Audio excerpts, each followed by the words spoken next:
Olá, meus irmãos. Meu nome é Catie, sou aqui de Vinhedo, São Paulo, e estamos aqui hoje para dar prosseguimento ao nosso projeto Gotas Fraternas, onde hoje falaremos sobre a lição de número 132 do livro Pão Nosso.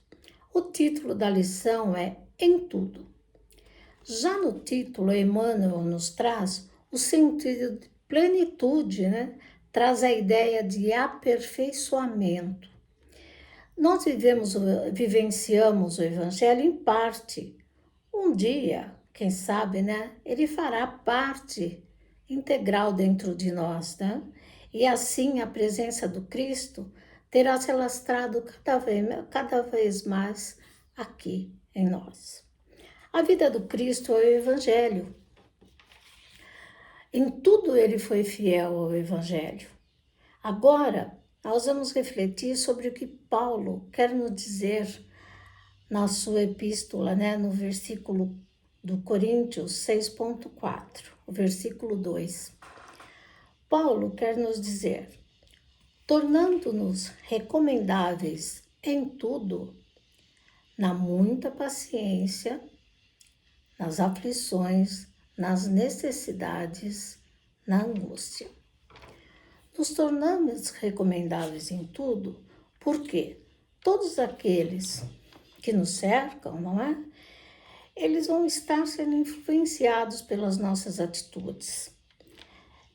Então, nem sempre nós vamos estar ali de acordo, porque como falamos ali no começo, nós ainda não estamos vivenciando totalmente o Evangelho, não é?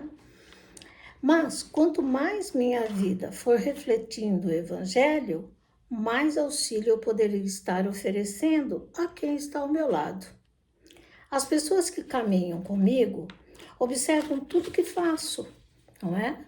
Elas vão estar observando tudo que faço, se eu tenho paciência, que eu, diante das dificuldades, de horizontes tortuosos que podem surgir em nossa vida, das dificuldades, ou eu fico muito afobado, eu fico muito aflito, ou eu tenho uma atitude de aceitação, de resignação, que me faz compreender que aquilo pode ser algo que é necessário em minha vida e que pode estar me trazendo, sim, me fazendo um bem muito maior do que a dificuldade que eu enfrento.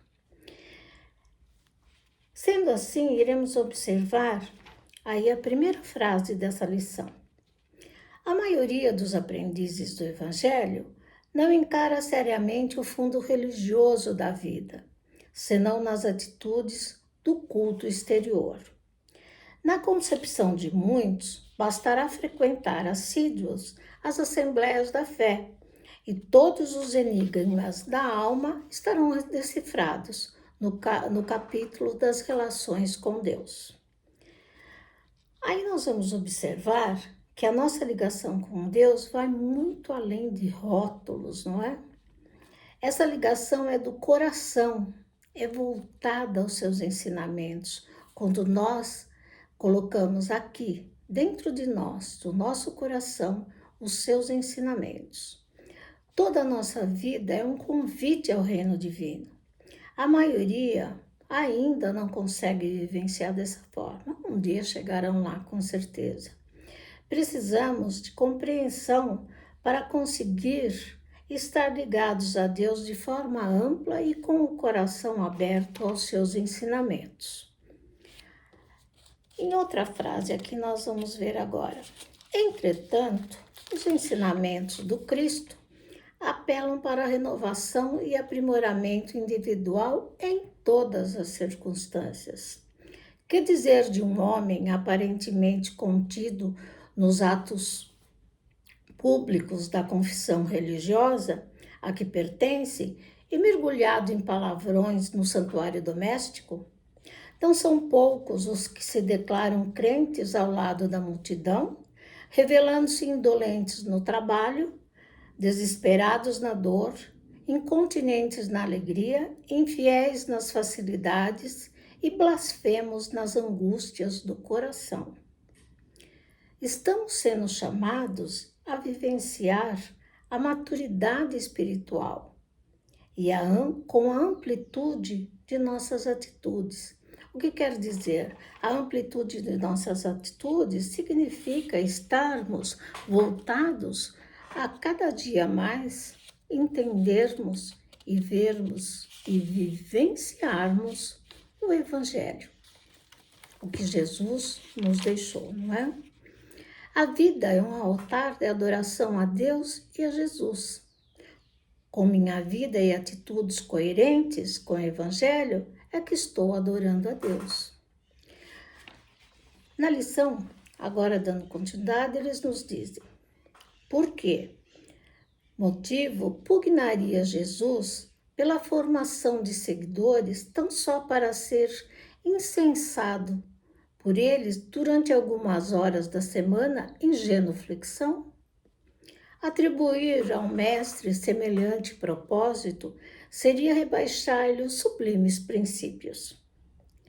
Aí nós vamos observar que nós temos em nossa vida 4 aspectos, né?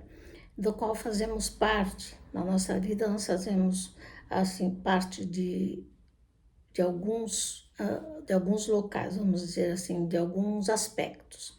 Então, nós temos o aspecto da vida familiar, o aspecto da vida social, da vida do trabalho e da vida religiosa. Tenho dentro desses aspectos que ser coerente, não é? Com o que faço, pois do contrário eu vou estar dando exemplo, que exemplo aos que me cercam, né?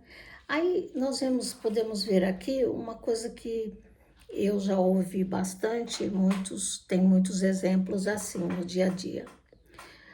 Uma família, vamos dizer, vai ao seu templo religioso, seja ele, né, a casa espírita, centro católico, uma casa evangélica, seja qual a fé que ele professe. Quando ele vai com a família, vamos dizer, ao domingo, né, num culto religioso, dentro desse culto religioso, ele tem um tipo de atitude. Ele conversa bem com as pessoas, ele não fala palavras ruins, né, negativas, e age muito bem com a família, com os amigos, ali dentro do centro religioso. Agora, já ao sair, não é? Já ali dentro do próprio carro, no retorno à sua residência, ele já começa a discutir com os filhos, já começa a brigar com a esposa, ou já começa a brigar porque um sentou assim, ou porque o outro colocou o pé de alguma forma, e já começa com atitudes totalmente diferentes daquelas que ele teve ali alguns momentos atrás.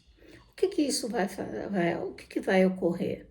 Isso vai fazer com que as crianças, principalmente as crianças, fiquem muito, assim, perdidas, não é?